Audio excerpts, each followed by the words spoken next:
오늘도 말씀으로 승리하시는 복된 날 되시길 주님의 이름으로 축복합니다. 10월 6일 우리에게 주신 말씀은 출애굽기 27장 1절부터 마지막 21절까지입니다. 말씀 함께 보겠습니다. 제 27장.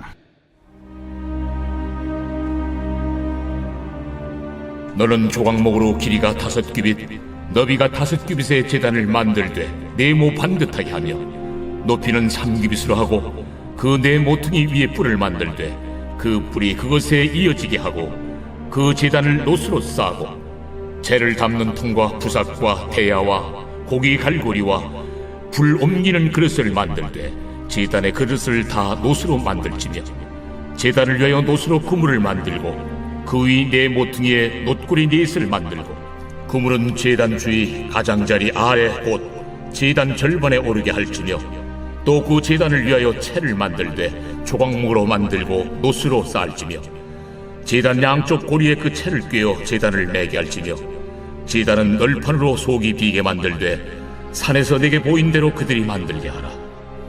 너는 성막의 뜰을 만들지니 남쪽을 향하여 뜰 남쪽에 너비가 100규빗의 세마포 휘장을 쳐서 그 한쪽을 당하게 할지니 그 기둥이 수물이며 그 받침 수물은 노수로 하고 그 기둥의 갈고리와 가름대는 은으로 할지며 그 북쪽에도 너비가 100규빗의 포장을 치되 그 기둥이 수물이며 그 기둥의 받침 수물은 노수로 하고 그 기둥의 갈고리와 가름대는 은으로 할지며 뜰의 옆 곧 서쪽의 너비 50규빗의 포장을 치되 그 기둥이 열이요 받침이 열이며 동쪽을 향하여 뜰 동쪽의 너비도 50규빗이 될지며 문 이쪽을 위하여 포장이 15규빗이며 그 기둥이 셋이요 받침이 셋이요 문 저쪽을 위하여도 포장이 15규빗이며 그 기둥이 셋이요 받침이 셋이며 뜰문을 위하여는 청색, 자색, 홍색 실과 가늘게 꼰 배실로 수누와 짠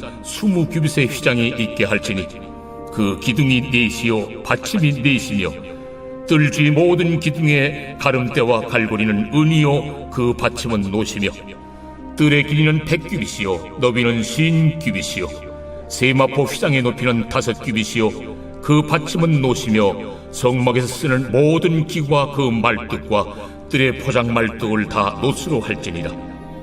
너는 또 이스라엘 자손에게 명령하여 감나무로 짠 순수한 기름을 등불을 위하여 네게로 가져오게 하고 끊이지 않게 등불을 켜되 아름과 그의 아들들로 해마간 증거궤 앞 휘장 밖에서 저녁부터 아침까지 항상 여호와 앞에 그 등불을 보살피게 하라. 이는 이스라엘 자손이 대대로 지킬 규례이니라. 말씀의 제목은 제단, 뜰과 울타리, 그리고 등불입니다. 오늘 우리에게 주신 말씀은 성막 뜰에 두었던 제단과 주변을 두르고 있던 울타리, 그리고 성소 안을 비춰줄 등불에 대해 말씀하고 있습니다. 말씀을 통해 우리의 죄를 용서해 주시는 주님의 사랑과 세상과 구별되는 성도의 모습, 그리고 우리를 밝게 비춰주시는 생명의 빛에 대해 깨닫게 됩니다. 주신 말씀을 묵상하며 오늘도 주님의 성전으로 거룩하게 변화되는 우리 모두가 되길 주님의 이름으로 축복합니다. 첫째, 하나님께서는 성막들 제단을 통해 영원한 생명의 길을 예비하셨습니다. 성막들 제단에서는 날마다 번제를 드렸기 때문에 그곳을 번제단이라 불렀습니다.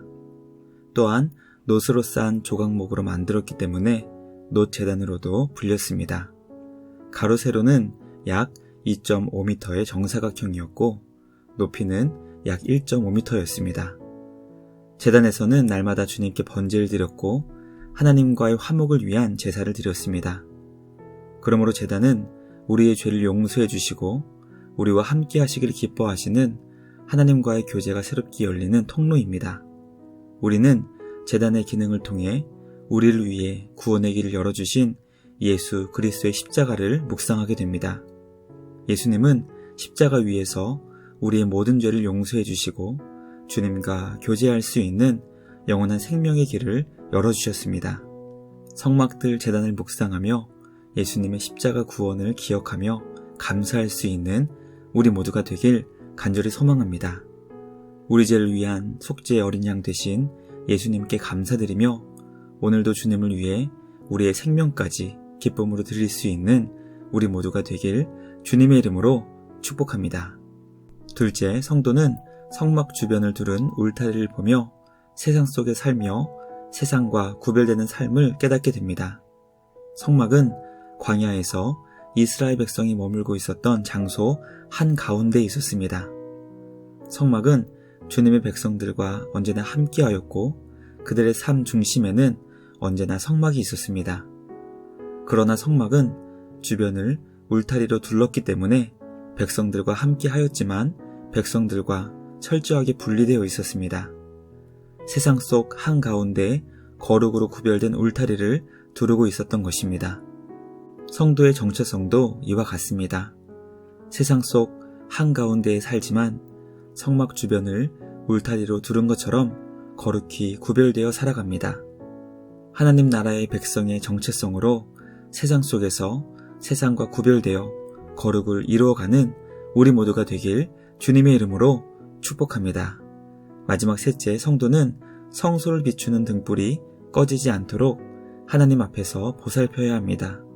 하나님께서는 성소한 등잔대에 감람으로 짠 순수한 기름이 마르지 않도록 계속 공급하여 등불이 꺼지지 않도록 보살피라고 말씀하십니다. 이것을 이스라엘 자손이 대대로 지켜 성소 안을 밝게 비추라고 명령하신 것입니다. 빛 대신 주님께서 우리에게 생명의 빛을 비춰주실 때 성도는 그 빛이 꺼지지 않도록 항상 보살펴야 하는 사명이 있다는 것을 깨닫게 됩니다. 하나님께서 성전된 우리 교회를 향해 생명의 빛을 비춰주시도록 최선을 다해 등잔대의 기름을 공급할 수 있는 우리 모두가 되길 간절히 소망합니다. 우리에게 맡겨주신 직분과 사명을 주님 앞에서 온전히 잘 감당할 수 있는 우리 모두가 되길 주님의 이름으로 축복합니다. 오늘도 우리에게 주신 말씀을 기억하여 주님과 함께 말씀으로 승리하시는 복된 날 되시길 주님의 이름으로 축복합니다.